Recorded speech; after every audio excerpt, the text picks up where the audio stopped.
Conselleiro Ucho, boa tarde. Moi boas tardes. Cal é a opinión do PSOE e cal é a tua opinión dos orzamentos que hoxe se aprobaron en Santa Comba? Hombre, unha ficción jurídica.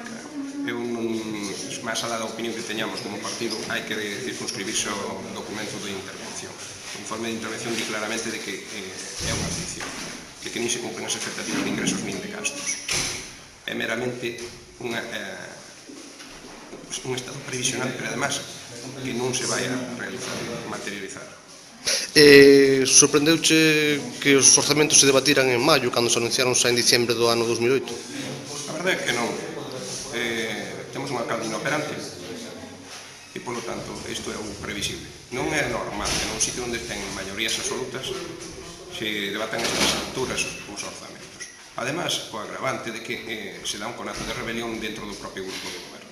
Houve unha abstención na comisión informativa e, o que é peor, por non darlle información. Eu teño falado con meus compañeiros que están na corporación e no equipo de goberno preguntándolle, bueno, e cando levamos o tema dos orzamentos?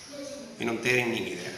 Cociñar os orzamentos de espaldas a un grupo que está gobernando en coalición.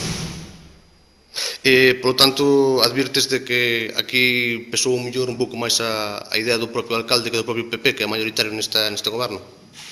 Eu creo, e así o afirmo, que para clarificar todas estas cousas o grupo que está gobernando en coalición, ou neste caso me refiro ao Partido Popular, debería de pôr en claro cales son os seus pactos de goberno con Miguel Pérez.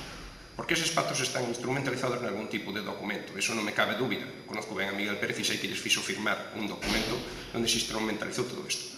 Sería interesante que a sociedade non vira a Miguel Pérez como un títire ou como unha víctima, cando resulta que o que está é perjudicando non só os intereses gravemente, ou perjudicando gravemente os intereses deste povo, sino tamén as legítimas expectativas de quen tuvo máis votos nas urnas, que é o Partido Popular. Por máis que nos pese, son os únicos que teñen legitimidade para poder opinar e gobernar este pueblo.